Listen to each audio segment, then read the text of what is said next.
Hi,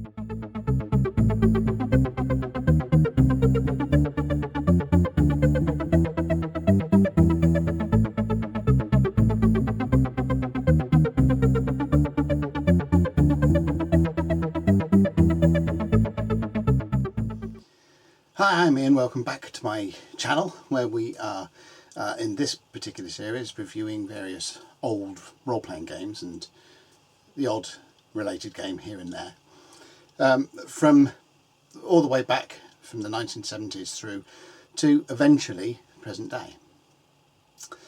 Now the purpose of this series is to provide an overview of these old games, particularly in light of those games that are in one version or another still available today, or available from sites like DriveThruRPG and so on, where you can get these old games in official format in PDF to play today. So sometimes you can go onto these sites and see multiple editions of the same game and be stuck there going, well, what do I get? And are these compatible with those and whatever? So by breaking these games apart, and hopefully that gives people a bit of an idea about what will work with what, whether if they buy an old supplement for a newer version of that game, will it work? Will I have to do a bunch of conversion? Whatever. So today, with the release, for better or worse, in December 2020 of the computer game Cyberpunk 2077, I thought what we'd do here is go and examine the most popular version of the role-playing game from which Cyberpunk 2077 sprang, which is Cyberpunk 2020, which is the second edition of the Cyberpunk game. This particular version that I've got is version 2.0. There's also a version 2.01 which just updates some of the rules and gives a bit of a spit and polish, new artwork as well, I think. But there's not any substantial difference between any of the versions of 2.2 or 2020.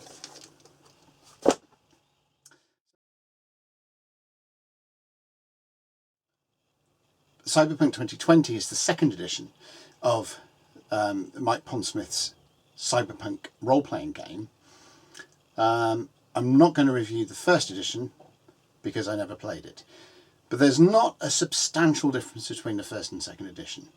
The Cyberpunk 2020, or Cyberpunk second edition, or Cyberpunk 2.0.2.0, whatever, everyone called it Cyberpunk 2020, and with the release of Cyberpunk 2020, the first edition became known as Cyberpunk 2013, purely from the time in the future history span that it gives, that it portrays. So Cyberpunk, first edition Cyberpunk 2013, gives you a future history up to 2013, or at that point, you know, we're in 2021 now, so whatever.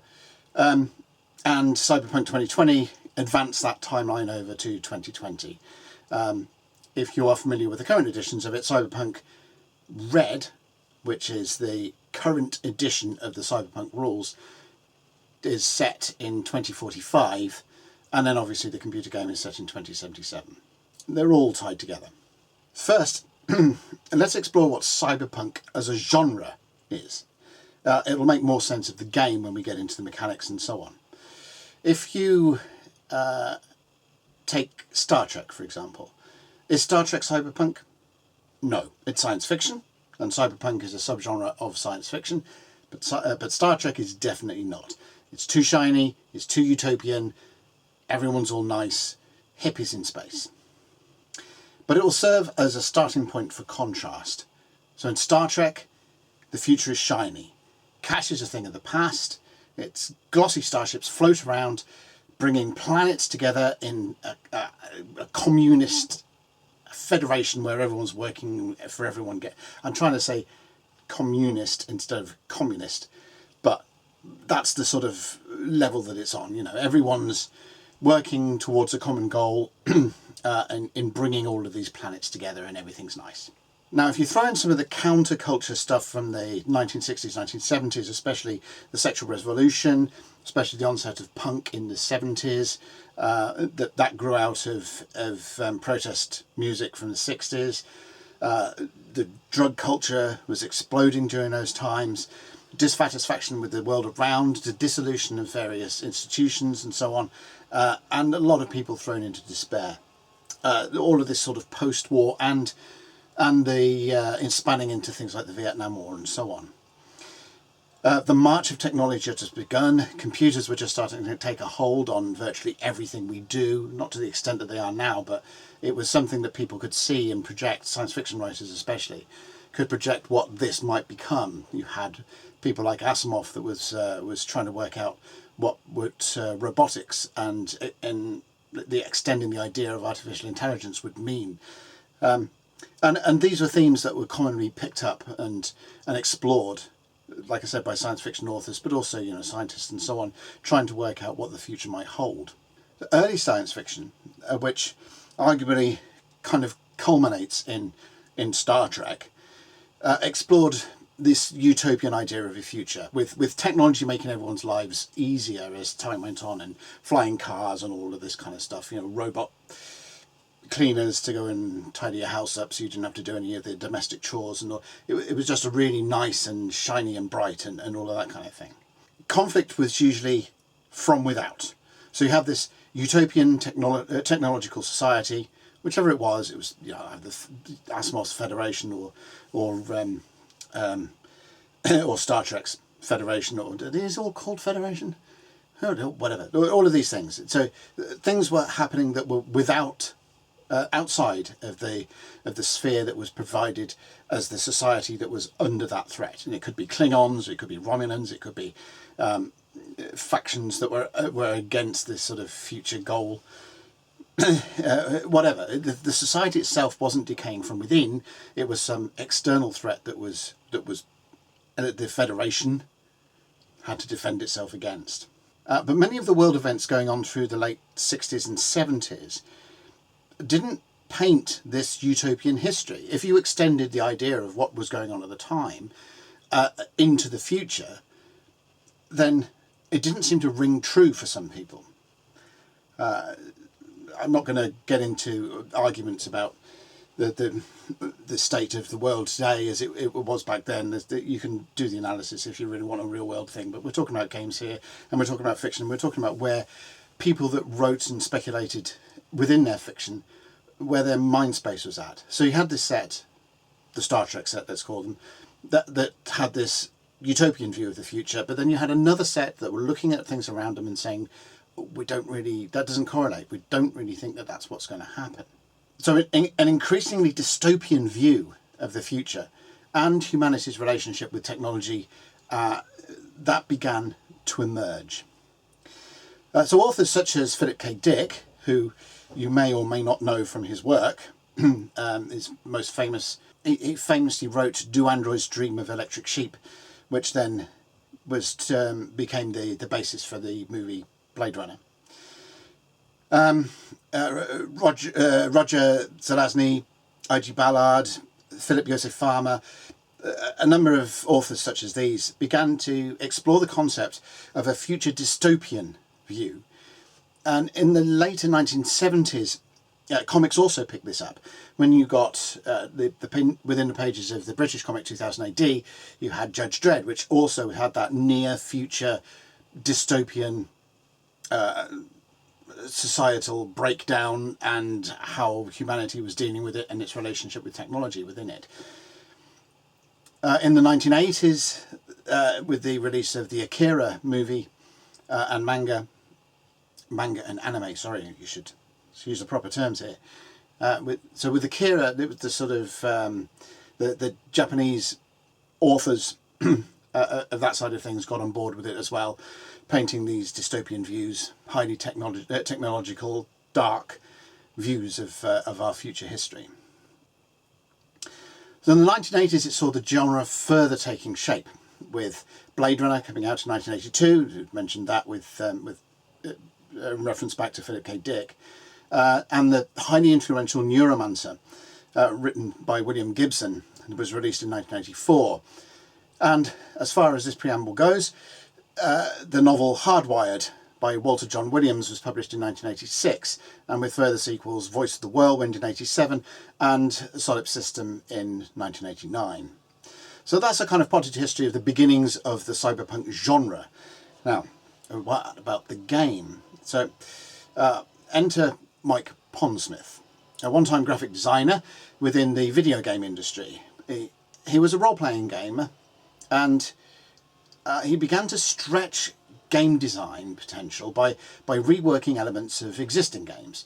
So, for example, he created a homebrew game that he named Imperial Star by taking Traveller as a base and tinkering with the systems that he didn't feel worked particularly well, and added his own dimension and element to it. Pondsmith's entrance into professional game design came with the Mekton board game, war game, in 1984. Coincidentally, in that same year, FASA released Battle Droids, which was also along the same lines, and the same sort of genre, which is inspired by anime, giant robot, whatever you call it, mecha. But Mekton was more directly influenced by the Japanese manga. So where Battletech tried to go and present a more Western modern warfare take on mecha, what Mekton did was actually take what was on the screen or on the page of the Japanese manga or anime and represent that within a game. So it was closer to the origin genre, if you like. Mekton would develop into a role-playing game in 1985, published through the game company that Pondsmith then founded, called Artel Saurian Games, which is an odd name, but according to Pondsmith, it comes from one of the company's investors. Now, Mike Pondsmith and a cabal of co-authors then picked up on the bubbling, not quite mainstream at that time, cyberpunk genre, by writing and releasing Cyberpunk, the role-playing game of the dark future, in 1988. So this was Cyberpunk 2013, or the first edition of Cyberpunk. This game, like we said, was set in 2013, hence the nickname that most people know it by. The game drew on influences from Blade Runner, Hardwired and Gibson's work to create its own view of the dystopian near future. And for game mechanics, Pondsmith drew on the interlock system that he had developed for Mekton 2, which was a skill-based 10-sided dice concept. Cyberpunk proved to be popular, and a handful of supplements were released for it. Eurosource, Solo of Fortune, Rockboy, Near Orbit, and a sourcebook bringing the game into Walter John Williams' works with Hardwired. So Hardwired being one of the influential works, it sort of made sense that perhaps a source book that placed the game within the context of those works would come about. In 1990, the game was revised with improvements to combat, character generation, and the computer hacking sort of idea, was not called net running. As with other near-future games, such as Twilight 2000, the game's depiction of future history was tweaked to take into account some of the things that had occurred, or some of the world events that had occurred since it was released. Now, the first edition was released in '88, the second edition was released in 1990, and in between that you have all sorts of things going on. Not least, the fall of the Berlin Wall and the reunification of Germany. Now, a lot of those games hadn't considered that a possibility, and in fact assumed that things would get worse in that relationship, not better. So you had Glasnost, you had the breakup of the USSR, you had the reunification of Germany and the fall of the Berlin Wall, all of which they rewrote their own internal histories to take into account of the shortfallings in their future insight. This second edition, this Cyberpunk 2020, received further tweaks in 1992 with version 2.0, which is the version I've got here, and in 1993, which is the version 2.01, which I was talking about as well. For this edition of the game, second edition of the game, whichever particular nuance of it that's floating around, a number of supplements and settings and scenarios were published by Altar Saurian and for other companies working under license. America was explored in the duology Land of the Free and Home of the Brave. Cyberpunk revisited Europe and with Eurotour and Eurosource Plus. It visited the UK with the Rough Guide to the UK, and even went over to the far-flung East and China and Japan and so on with the Pacific Rim sourcebook. Crossover settings were released by DreamPod 9 in the shape of Night's Edge, which mixed horror and vampires and so on with the cyberpunk concept. And West End Games produced a crossover between Cyberpunk and the game Paranoia with Alice Through the Mirror Shades. Atlas Games published a number of additional adventures and sourcebooks, again under license. A different slant on the world of Cyberpunk was presented with Cyber Generation, a sort of alternate path line, future line for it, and its supplements, and that started in 1993. The alternate future history of that particular thing describes nanovirus-empowered young people in a highly oppressive world that actively hunts them, with older individuals of a more rebellious stripe coming in to help them out and do their thing. And one of the aspects of Cyber Generation was it provided an in for characters from the older Cyberpunk 2020 setting to be those to come over into the Cyber Generation side of things by being those older characters. Cyber Generation was set in a future, an alternate future history to the Cyberpunk main line. So there's a branch in the timelines. Cyber Generation would eventually become a game in its own right, still based on the same underlying foundations, and then became published by Firestorm rather than Artal Saurian under license from 2003. As an aside, Wizards of the Coast also licensed Cyberpunk for their stable of collection of collectible card games with the release of Netrunner in 1996. And Cyberpunk became one of the most recognisable and popular of the third wave of role-playing games. I can define those waves at some point, but not here. And it's one of the keys in the development of the industry throughout that period. And not only that, in a similar way in which the Call of Cthulhu game brought a spotlight back onto the works of H.P. Lovecraft, so the Cyberpunk game brought some people to the cyberpunk novels, cyberpunk genre of science fiction that wouldn't necessarily have made it there by themselves. So it was influential, not just as a game, but also as a gateway into a whole subsection of science fiction. In 1989, Artal Saurian as a game company had a bit of a pause. The company continued to take over during that time, mainly by publishing compilation works, such as compiling the Chromebooks into volumes, compilation volumes. There's the first 2 volumes compiled into that, and also producing some games under licensed. Again, sort of using the Interlock system to build them on. So games such as Bubblegum Crisis, Armoured Trooper Votoms, and Dragon Ball Z. But it was more on a sporadic part-time basis. Mike Pondsmith himself remained at the helm of the company, but he also went to work for Microsoft on Xbox game designs. And so from about 1998 to about 2005, the company, the Cyberpunk game still had a presence, still being played at conventions, still being played by a fairly large audience, but not a lot, but lost a fair bit of traction as the lack of support from the company was there. It was still ticking it over, but by no means was it being provided with a nice cradle of support for it. At that point in the history of the role-playing game industry, though, what Mike Pondsmith had done, in not by putting Artal Saurian on ice, which really didn't do it. It was sort of lukewarm, if you like, through that period. Probably turned out to be quite a good thing, because at that period, from about 96 to the early 2000s, so many role-playing game companies had so many problems.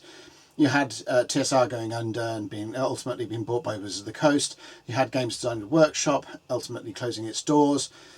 You had FASA effectively being ended as a company in its own right, and its properties going to off in various directions. And you had Iron Crown. They were also in problems during that period too. So by cutting back the activities of Art Talsorian, I think Mike Pondsmith had saved Al Talsorian from being affected in the same way, and the company therefore managed to continue to go and continue to have presence and do what it's doing right up to this day. Now, in 2005, the Cyberpunk 2020 game officially ended with its run with the release of Cyberpunk 3.0. Now, there likely won't be a video on that either, because it's also not a version of the game I played. But I'll just touch on the fact that that it's not a very popular version of the game, which I kind of think is if you do go on like Drive-Thru RPG at the moment, you'll see that Cyberpunk Red is drawn from the timeline that was set up by Cyberpunk 2020. You'll see that Cyberpunk 3.0 is still available, but a lot of the material and work that they're doing now completely bypasses it. So where we've got at the moment, we have a direct line between Cyberpunk 2013, the first edition, Cyberpunk 2020, the second edition, Cyberpunk Red, which is effectively the fourth edition, but like I said, it skips over all the events and everything else that was going on described by Cyberpunk 3, and Cyberpunk 2077. So you've got that 2013, 2020, 2045 in Cyberpunk Red, 2077 in the computer game. So that's a short potted history of Al Talsorian and Mike Pondsmith and the development of the Cyberpunk game. It hasn't got a vastly huge catalogue of things or twisted maze-like history as some of the games that we've covered. It's a fairly simple straight line, and I think that simple straight line has been largely due to the presence and forward thinking and guiding that Mike Pondsmith has provided for both the game and for Al Talsorian as a company.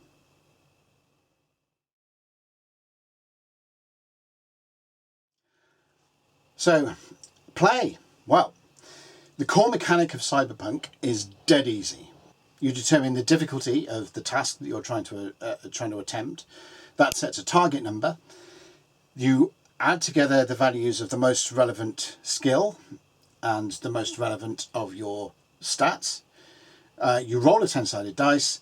You add in the skill and the stat value, and if that total is then equal to or greater than the target number, you've succeeded. That's it. That's the mechanic. Everything else on top of that is just adding flair and style to depicting the cyberpunk world. So effectively the mechanics are just kept simple, so they don't get in the way of the actual role-playing experience of the cyberpunk world, and we're going to discuss why that's important. The mechanics have to be simple, like I said, so they don't get in the way of the characters just being cool as they go about their daily lives. Now, Cyberpunk is a game of style over substance, and a good proportion of the rulebooks and the supplements and everything else are written in exactly that philosophy, style over substance. So you won't get vast reams of mechanical discourse about, add these modifiers, tables of this and table blah, blah, blah, here are the mechanical experts of the rules. You won't find that. Most of it is just about here's some cool new equipment, or here's a cool new sort of electronic plug-in that you can fit to your mirror shades that then goes and links in with this cyber chip in your head to be able to do. It's that kind of level, and describing the world that Cyberpunk takes place in. The rules are just dead simple. 10-sided dice rolls virtually all the way. No strange lookup tables, no reams of modifiers or anything like that. It is kept simple, and kept simple on purpose. So getting into the actual mechanical side of things, characters have 9 statistics. They are intelligence, reflexes, cool. Told you being cool is important. Technical ability, luck, attractiveness, movement allowance, empathy, and body type. Some of those were self-explanatory, but just to touch on those that may not be. So reflexes is along the lines of dexterity and physical coordination, that sort of things. Cool is your character's ability to keep it together, to hold it together under stress and under fire and under bad stuff happening. So cool allows you to keep a cool head, and to look like you are. Things aren't phasing you when the world's going to hell around you. Movement allowance measures how fast your character can run, and empathy is your character's connection to humanity, which isn't an easy thing if you compare, like, the whole world is a dystopian, crumbling edifice that's just full of technology on every turn. So empathy is quite a nice stat to add into the game. Your connection to humanity and the trappings of humanity in a world that's becoming less and less human. Body type is a combination of what other games would lump in as strength and constitutional endurance and that thing. So it determines both how much you can carry, how hard you can punch, and how much physical damage you can take before keening over. So these 9 stats are determined using one of 3 ways. One way is to roll 9 10-sided dice. That gives you a pool of points. Then dish those points out between the 9 stats. One is roll a 10-sided dice for each stat in turn, so you assign a value. Re-rolling anything less than 2, so you assign a value of 3 to 10 to each particular stat based on the dice roll. Or the other way is to use a fixed number of points that are categorized by a sort of, how high-powered a game that you want. So the referee will determine that everyone gets the same pool of points because you're either playing a weaker than average, an average, or a stronger than average kind of gaming experience. So from there, a number of additional attributes are determined. So run and leap, they're determined from your movement allowance, humanity from your empathy, save number from body type, and your body type modifier, which affects incoming damage, that's determined also by body type. The game doesn't use levels, but it does use careers / profession / character classes. They're not really character classes, although they do have specific things to specific connotations to them. So they more define you than, say, the prior career side of things that RuneQuest does, but they are very much less defining of you than, say, the professions of Rolemaster or the character classes of Dungeons and Dragons. Each career has got one unique special ability and then a list of skills that belong to that career, and you get an initial set of skill points to divide up amongst those skills. There are 9 core careers and a number of additional careers that appear in supplements, are suggested in the rulebooks and guidelines on how a referee might go about creating their own careers as well. But most people, I think, stick to that core 9 unless they're playing something specific. So the core 9 are solos, combat specialists, your corporates, which are your businessmen, your suits, your whatever. Media, so they're your journalists and your news reporters and the personalities on the ground. nomads, who are members of these neo-tribal families that ostensibly inhabit the sort of fringes of civilization that's as the civilization has collapsed. The techies that are mechanics and electronics and so on, specialists in tinkering around with things. Cops, police and security and so on. Rocker boys, performers, musicians, that side of things. Medtechs, which are techies for the bodies. And fixers, who are sort of go-betweens, and your information brokers and facilitators and that side of things.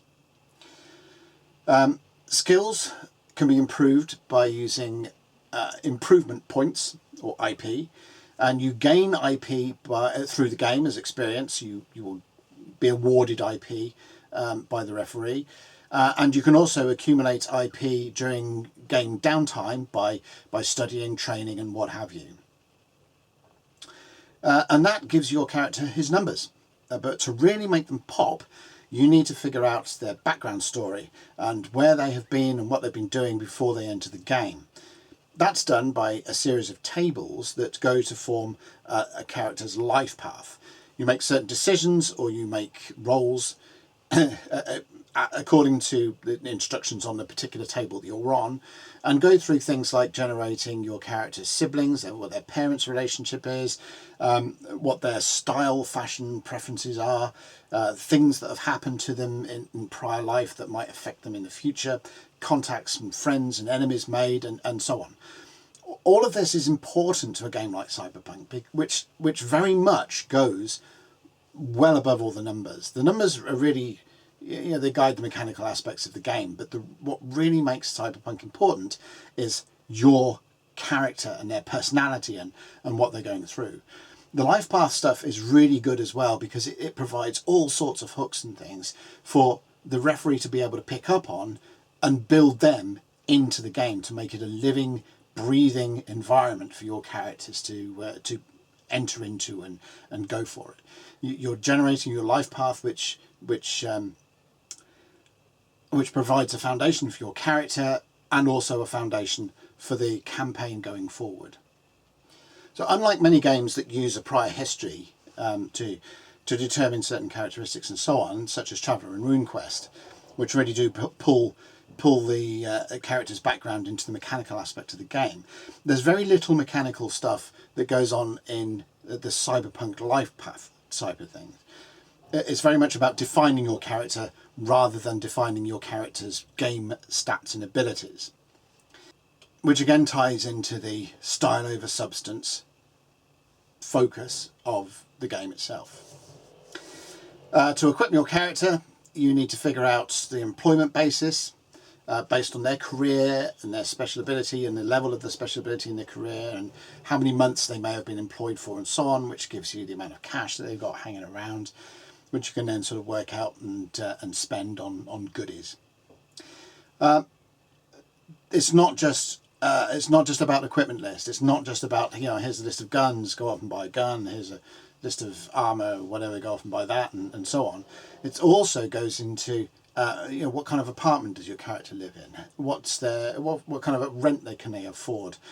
Their lifestyle. So you're not just building a character for the purpose of joining a group that then goes and performs missions somewhere. What you're doing is creating a character's life that you are then going to play.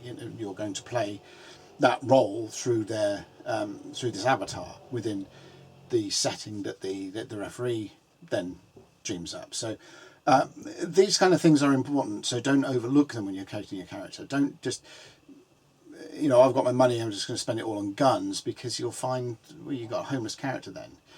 So you have a think of the way that you want your character to live in the game, and if you start into that mindset, then it will assist you in making them live in the game. And of course, in a game like Cyberpunk, there's cybernetics. Now, cybernetics themselves are rated by their cost, so actually how much cash the cost to go and stick them in you.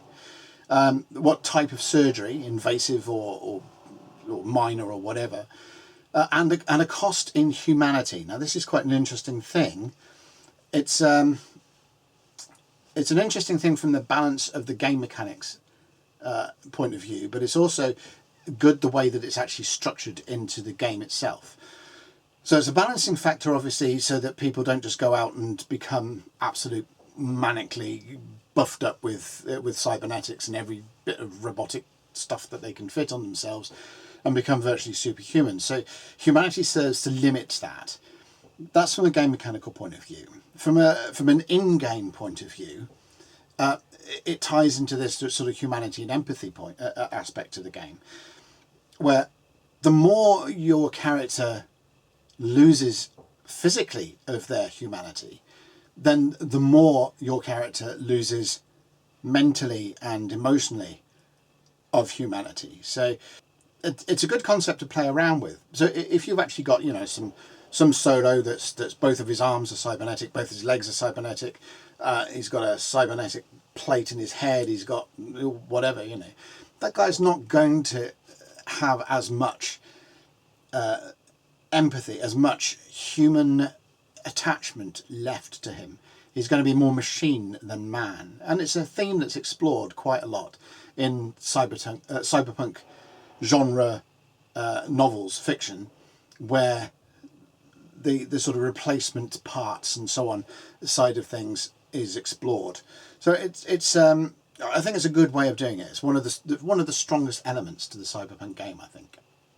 It also adds in this concept of cyberpsychosis, which is as a character has become so detached from humanity, the what's left of their humanity just rails against the machine that they have become and drives them insane. Now there are ways around it, and there are in-game type things, undertaking therapy and so on to bring people back from the brink. But that's the ultimately the fine line that you draw between one of the main aspects of the game, which is cybernetics, and its actual true cost to your character's humanity.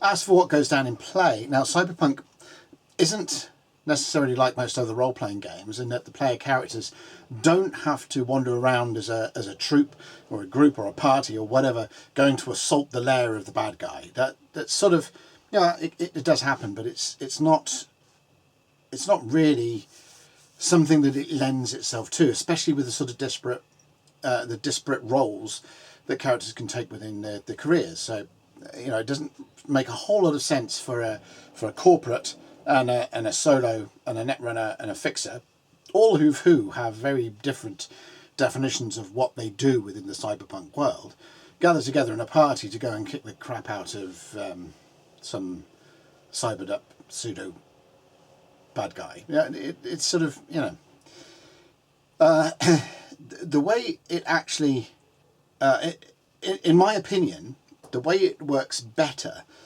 is if you treat each of the characters as separate individuals within the world, and as long as you do a good juggling job about giving every person around the table that's sat down to play with you a reasonable amount of attention and care and love and game time and whatever as a game master, then having their characters grow separately from each other and do their own things, but also maintain some kind of attachment to each other. So it could be that the solo of the party is actually in the employ of a corporate, or there's something going on there, or it could be that the corporate character, if there is a corporate character in the party, is the sort of financial linchpin of everything, and he may dole out their missions. But then with that corporate character, he could be involved within the corporation. Maybe he's working against the managerial structure of the corporation that's doing something else, and what he's trying to do is to undermine that and find out what the corporation is really up to from within. And there's all sorts of these tangle webs that you can build while each of the players is developing their own place, their own character's place within the world, with these sort of maintained connections. It also works in that sense. It works for things like one-to-one referee sessions. So it's not so important if, well, Johnny can't make it to the game session tonight, and this can't happen, and so on. It doesn't matter, because there's plenty of scope within that mix and match things. Oh well, fine. We'll do Fred's solo section here, and we'll do Mary's bit there, and maybe Fred and Mary will also do something together, or play out a scene together, or do something. So it does mean, if you're going to go down that route with the game, then it does mean that you, as a referee, you've got a fair bit of legwork and record keeping to do to make sure that you know where everyone is and what everyone's doing at any given time. But if you do pull it off successfully, and if you do manage to put that structure together, it's incredibly rewarding. It is a very good game, I think, because the setting is so well defined, and the genre is so well defined, especially if you go off and get into the fiction side of it and understand how that is going. And you don't have to do so much in the way of world building. I mean, there's not nothing to do, but it's not in the same way as a sort of sweeping fantasy epic that you're building with Dungeons and Dragons. They're very much sort of contained pockets, and there's not so much reliance on the other characters for a particular character to go and live. They can make their own contacts, and through the life path stuff, they do actually build their own contacts and enemies that just enrich the whole experience. So on the subject of settings and all this well-defined stuff, then the default setting is Night City. That's the setting that's introduced in the core rulebook. There's also a few supplementary books that expand out the view of Night City from what it says in the core into just scenarios and the various entities and whatnot that goes through. Not least of which is the Night City sourcebook.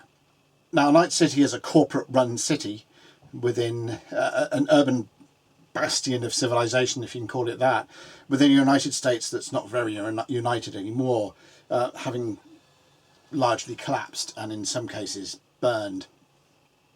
Night City has tangible boundaries between the haves and have-not, the street dwellers and the corporate slickers, and opportunities for conflict, which is the driving force behind most role-playing games and fictional narratives or whatever, are all over the place. The place is absolutely rife. And if you've actually picked up the computer game and gone through some of the elements of that with your character, you've probably come into contact with some of the elements that are within Night City that can be drawn upon, that the role-playing game originally described. The combat system is deadly, fast and deadly. It names its combat rules the Friday Night Firefight, and it doesn't pull any punches. The system uses the basic skill system, that's 1d10 plus a bunch of stuff, and the modifiers are few and far between. It tries to keep things just as fast and simple and all of that to keep the action rolling. Damage determination is rolled by weapon type. Hit location is then rolled, but unlike a lot of games where hit location is used, the damage isn't applied to the hit location. What you're doing with the hit location is determining what armour exists at that location that will take some of the damage away. So if you get hit in the head and you're not wearing a helmet, or there's no subdermal armour there, or what have you, then that's going to hit you harder than if you get hit in the torso where you've got a breastplate and some Kevlar flak jacket or whatever. So the hit location thing is mainly to determine what kind of protection that an incoming attack has to punch its way through before it actually hits your character and starts damaging them.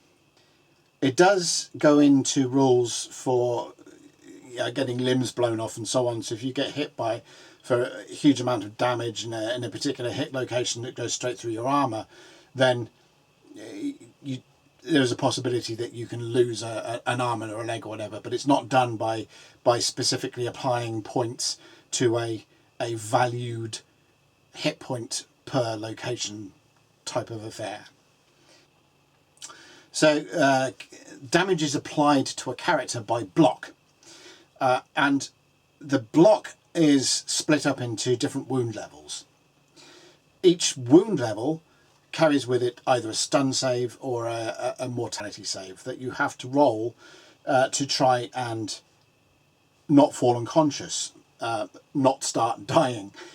That's also a kind of difference. So there's no sort of pool of hit points that you just keep crossing off and you're there right until the very end and right until the last hit point goes. But what it is that the more wounded you are, the less likely it is that you will be able to continue to fight. So your best bet is to try and avoid being wounded at all, because if you go down into those, harder to save against levels of wounding. So that's where the save number comes from, and your save number, it forms your basis, and the more wounded you are, the higher penalties you get for rolling against that save number. And if you fail a save at any given wound level, then the consequences are you may fall unconscious or you may start bleeding out and dying. So that deals with combat. Again, really simple way of measuring things. Wound levels more than pools of hit points, and largely determined by incoming damage versus your ability to stop it. Dead simple. The final element to play that I've only briefly mentioned so far is net running. This is the cyber computer hacking type of idea. Net running forms something like a mini game within the main game itself. Essentially, a netrunner jacks into a virtual reality of a computer network and then goes around it like a bit of a maze, setting their programs off against the programs that are within that maze. Some of those programs will fight each other, some are defensive and some are offensive. Some of the programs they face may cause feedback to them themselves to actually, instead of just affecting the virtual world inside the computer system, it may actually damage the netrunner themselves as they're plugged in by in various ways, or trash their cyber deck, their computer. In group play, a netrunning escapade, which may in actual game time, in game time, may only represent a couple of minutes or so as the netrunner sort of jacks in and tries to find his way and then comes back with the information. But in actual gameplay time may take a fair while to sort out. It's a minute in the game may take about 15-20 minutes or whatever to sort out with dice rolls and computer programming, computer program attacks against each other. And that forms a little bit of a difficulty with the game system, because if you've got a group and they need to go and hack into a system in order to, say, open the door to get them into the office that they need to go through there, and so everyone then goes, oh, okay, so the netrunner's got to hack in, we'll all freeze for the effectively 20 seconds to a minute that the netrunner is sitting there trying to find their way around the system to get the doors open, for the half hour that's going to play out in. So for extended net running hacks, this is one of the ways that solo play and this idea of treating all the characters as individuals and doing their own thing, that comes into play, because you can do the sort of one-on-one play with the netrunner while they're doing that. But when the characters are actually together and they're doing something, having to play that through can sometimes be a bit tedious for players that aren't really into that aspect of it. If you can make it so that it makes it a good spectator sport for the other players that aren't involved in the netrunner, with the actions of the netrunner, then that can work. So the players can sit on the sidelines cheering their netrunner if they do something.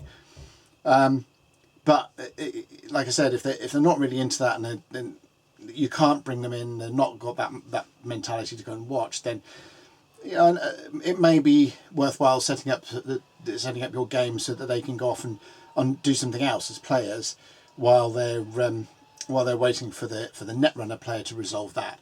Either get them to get the pizza out of the oven, or just chill out with a beer for a bit, or soft drink, depending on what you are. But until the net running escapade is over and the results can be announced to everyone, and this is what happened. Or they come back into the game room and find that bad things have happened, and their netrunner is now on the floor with their brain fried. So, either way, it's interesting to note that that issue, and also there's some people find an issue with the way that automatic weapons are handled within Cyberpunk 2020.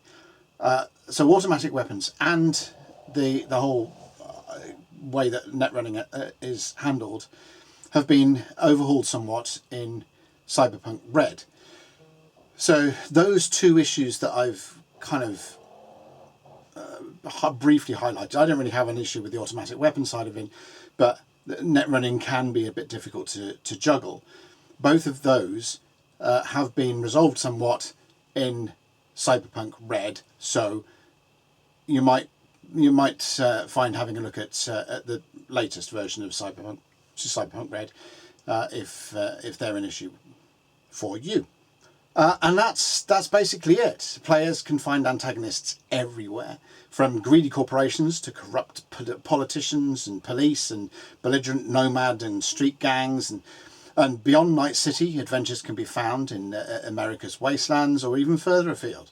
The source books, like we said, for Europe and the UK and the Pacific Rim and space, they all paint a hugely broad playing field for you to pick, choose, bring together, focus on, and do what you like. So within a genre that is fairly well defined, there is a lot of scope and a lot of breadth to the things that you can actually do, and you can see that in the nature of some of the inspirations and things that fall under the cyberpunk genre. That we'll talk about movies and novels and whatever that fall within the cyberpunk genre that are useful to go out and have a look at to gain inspiration from in a bit in our essentials and review. But if you look at those, then you'll see just what scope a cyberpunk game can really have.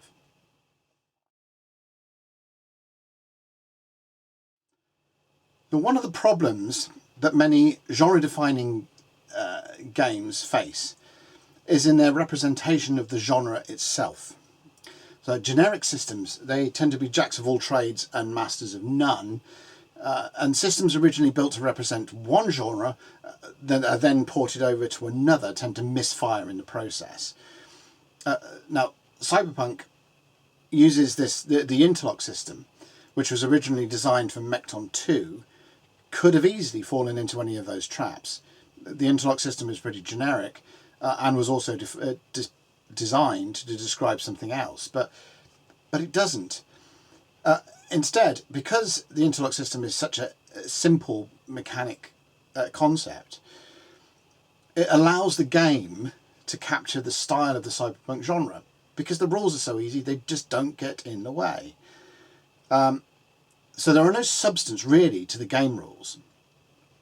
So everything uses the same core mechanic, and everything is automatically familiar to players as they are introduced to different aspects of play. So it doesn't become, oh, what's the combat system for this? What's the technology system for this, or whatever? It's all the same system. You're just using it in slightly different ways. Well, actually using it in the same way, but with just slightly different veneers on top of it to depict all of those things. It's effectively the same rules that are underpinning combat, that are underpinning net running, that are underpinning general skill use. So the three pillars that define cyberpunk as a genre are a dystopian future, a dystopian look upon the future, high-tech in low places, and style with a huge dose of attitude. Now, free from complex rules, Cyberpunk 2020 delivers on all three of those pillars. It can be a truly immersive experience if you build it that way, especially if players, and especially the referee, get the genre and embrace the character of the setting.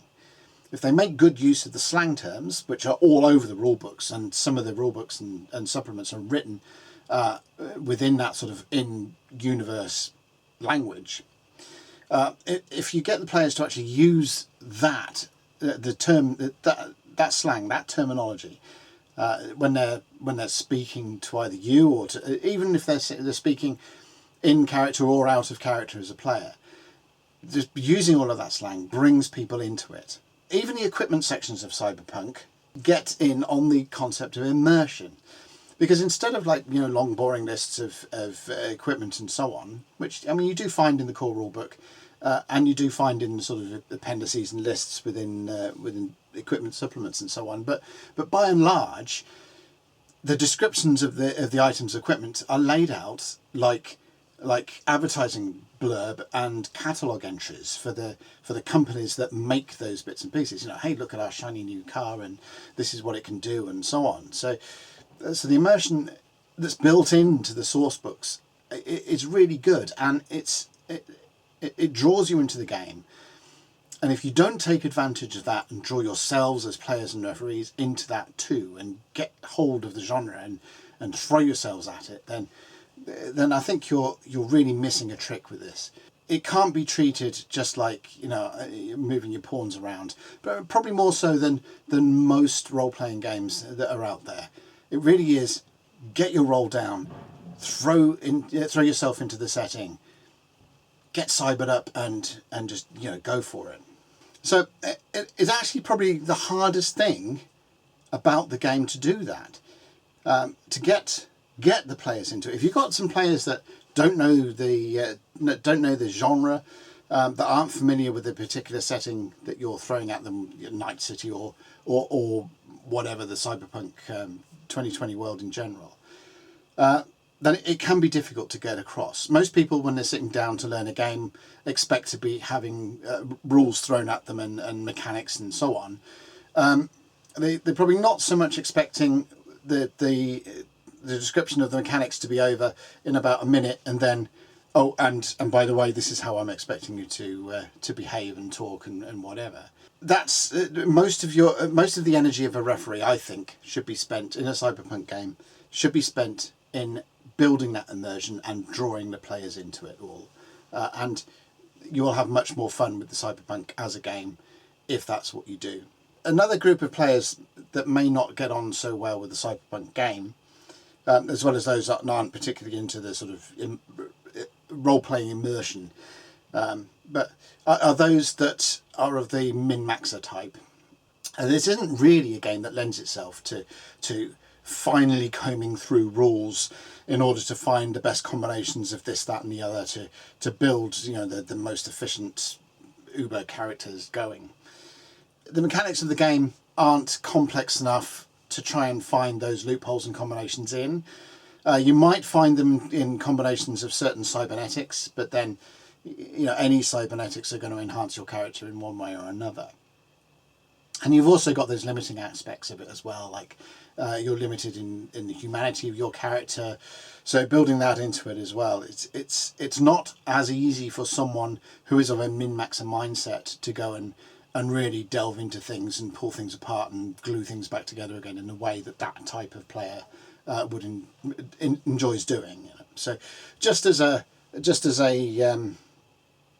well, not a warning, but a piece of advice. Players that are of that mindset may not enjoy Cyberpunk so much for that aspect. So if you can persuade them to get into the role-playing side of it and throw themselves into it and play their character, then that's all for the better. But if their whole thing about role-playing games is working out best combinations of things from the mechanical side of it, they may not get that kick out. As for flaws, well, we mentioned net running already, which is not so much a flaw as a distraction for everyone else that's not a net runner. So some aspects of combat can also get a bit funky. We mentioned briefly automatic weapons, but again, it's not something I have a problem with, but it's commonly cited as problematic within the game. And I think I would have liked the life pass system to actually tie itself into the mechanical aspects of the game a little bit more. Actually provide some tangible game benefits as well as the sort of the style aspects of it. I mean, it's fine as it is by providing all of that background and stuff. It does a really good job of that. but I think some more mechanical representation of some of the past history or something would have been nice to have built into that structure. There are 5 games that I've played in one way or another that cover the cyberpunk genre. There's Cyberpunk itself, Traveller, which has some cyberpunk elements to it, 2300 AD, Shadowrun, and GURPS. And of those 5, I think only Cyberpunk really lends itself to capturing the genre as I see it on the pages of the novels and so on that influence it. Mostly because I think it approaches it from a setting down rather than a mechanics up aspect. So it's not looking at rules to depict a setting, it's actually looking at the setting and then seeing what rules can fit underneath it that won't upset the setting so much. I really do recommend giving Cyberpunk, either 2020 or Cyberpunk Red, giving it a go. Probably if you're new to the whole thing, then go pick up Cyberpunk Red. Bear in mind that there are more supplements out there for Cyberpunk 2020. Cyberpunk Red is relatively new. There's not really much out for it that's supporting the game beyond the rules. Whereas with Cyberpunk 2020, you've got all of those things. Most of the stuff that was released for Cyberpunk 2020 can be used with Cyberpunk Red. You just got to be aware of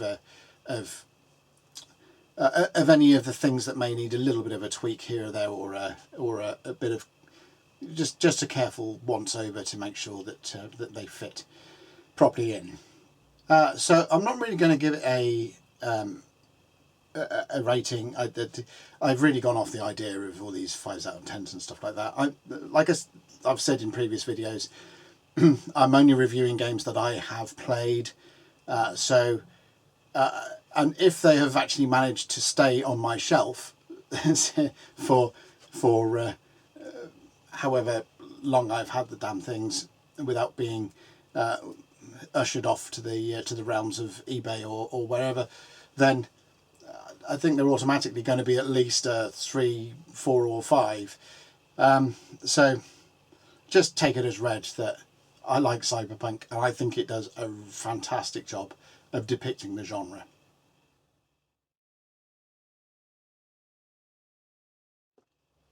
So the core Cyberpunk 2020 rules, this book or the 2.01 version of it, like I said, they're not too dissimilar. That's pretty much all you need to play. And it's similar for Cyberpunk Red. The Cyberpunk Red core rulebook will give you everything that you need to play the game. There is a beginner set for Cyberpunk Red that you may want to pick up that will give you a bit more insight and a bit more of an easier in to the game than perhaps buying or picking up the full rulebook straight off the bat. But it's not the hardest game to get your head round in the world. Like I said, it's the genre that is hardest to get your head round, not the game rules. Beyond the rulebook, definitely pick up the Chromebooks, either in their compiled form. There were 4 volumes of Chromebook in total. These are the 2 compiled versions of them, and I'm sure they're available. They may be available in that format, or they may be available individually, volumes 1 to 4. I don't know. There you go. Bad research, but definitely pick those up. It expands not just on the amount of equipment and lifestyle shopping options and whatever, but there are also some rules in there, like things like full body modifications and so on, that aren't necessarily in the rules. Additionally, tying into that, I would also recommend that you pick up Rach Bartmoss's Brainware Blowout, which kind of does a similar thing for netrunners and programs and cyberdeck options and so on that the Chromebooks do for weaponry and vehicles and hotel rooms and what have you. A setting book is also recommended. You get Night City as a kind of default with the roughly described in the rules. If you're going to go for a more immersive look at Night City, then definitely pick up the Night City source book. There are some additional supplementary books for Night City adventure books and so on. So have a look at that line if you want an encapsulated urban environment to go for. If you want to extend it out to America as a whole, or particularly if you want to get involved with maybe a nomad campaign game or whatever, where you're more traveling between cities or traveling within the wastelands of the states, definitely pick up Home of the Brave. If you're going to pick up Home of the Brave, you may also get Land of the Free, because that gives you a campaign framework that uses Home of the Brave as a source foundation. Eurosource Plus covers Europe, and a rough guide to the UK, somewhere down there. Give an example of how a campaign setting book works for Cyberpunk. Rough guide to the UK, and what you have within it. Basically maps and some sort of in-game bits and pieces.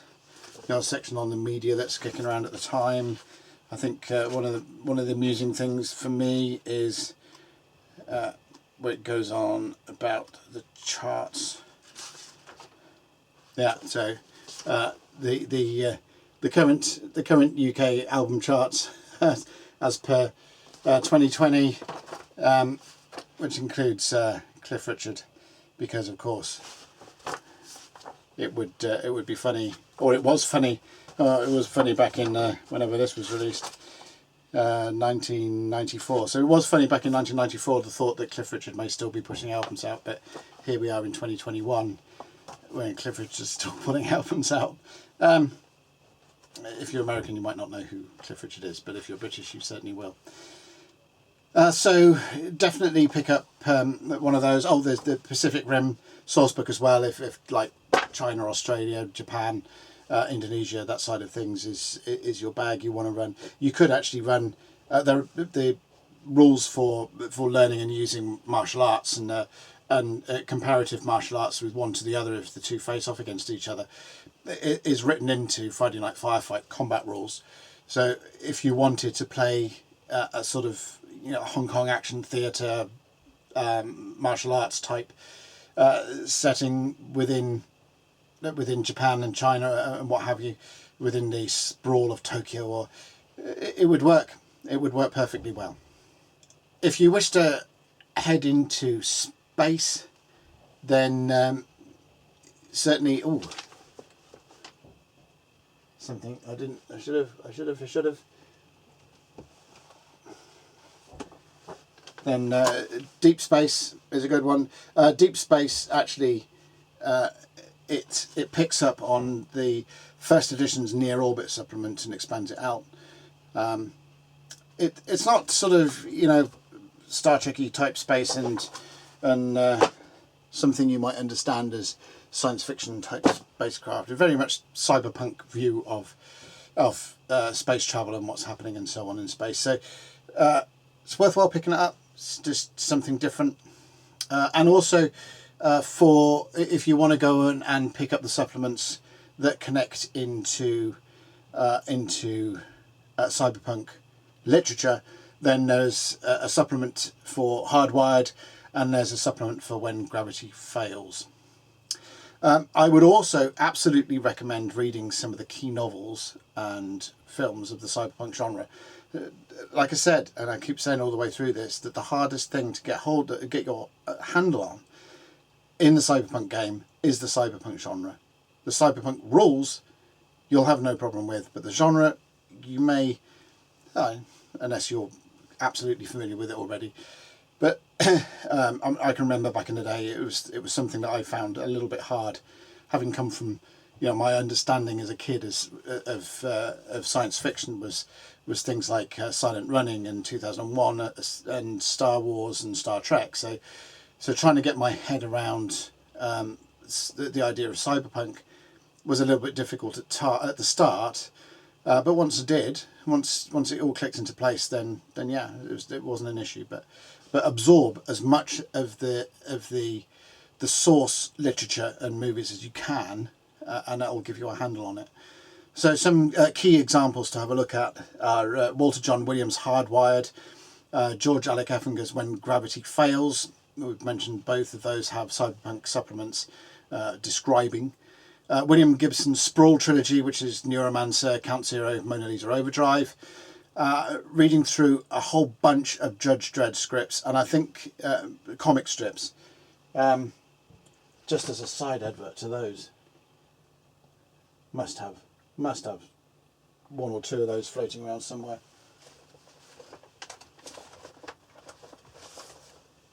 Oh, absolutely. There we go. So currently Rebellion 2000 AD are publishing these little casebook books, which are fantastic. This is volume 34 of that series. Just there's quite a few of them. But they're compiling, they've gone all the way back to the start of 2000 AD and are compiling all of the Judge Dredd stories. Hopefully to current. I hope they keep going with them to the current, because it's quite nice to have them in a collected form. But certainly if you're interested in a sort of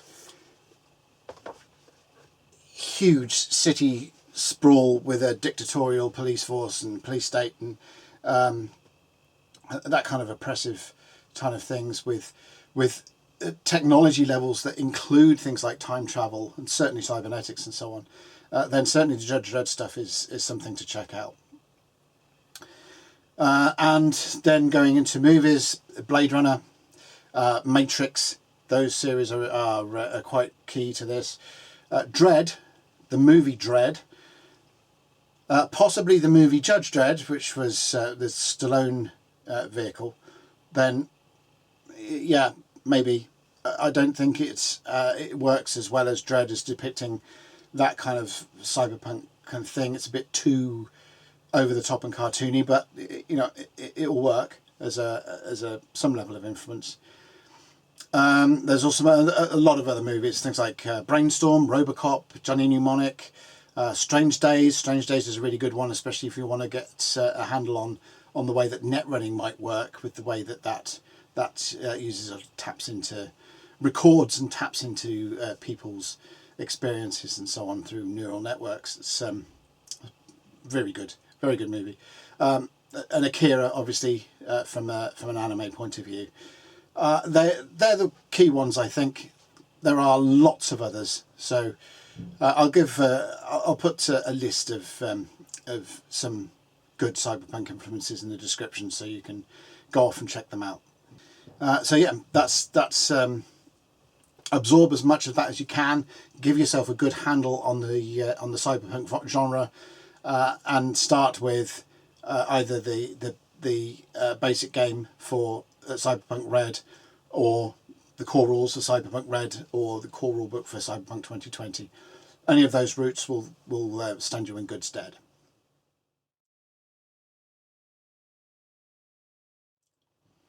So in summary, Cyberpunk is an example of one of those role-playing games that place the role-playing element above the more skirmish or board game elements that can be found in a lot of other games within the broad category of role-playing. This game truly expects you to embrace the setting and the genre, and that's one of the reasons why I've been trying to hammer it home during the course of this review. And your experience with the game will fall flat if you don't. If you just treat it like, if you treat it like Dungeons and Dragons, where you get the party together and go and beat up the hugely cybered up mean guy and then kill the corporate guy that was behind it, you'll lose so much of the experience that is possible for this game. It's also, unlike most other science fiction role-playing games, it doesn't really go heavy-handed on the science aspect of things.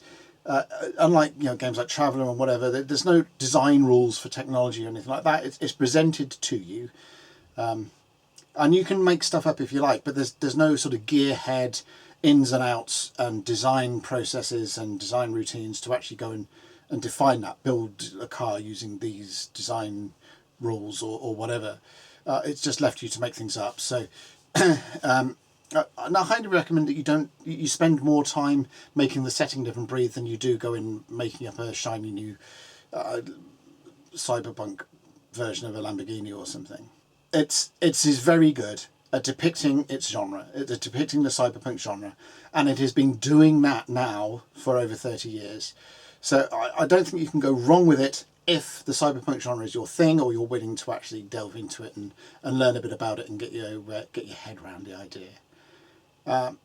So whatever teething troubles the computer game is currently going through, which is an interesting story in and of itself, the role-playing game that it's based on, it remains an absolute pillar of the role-playing game industry.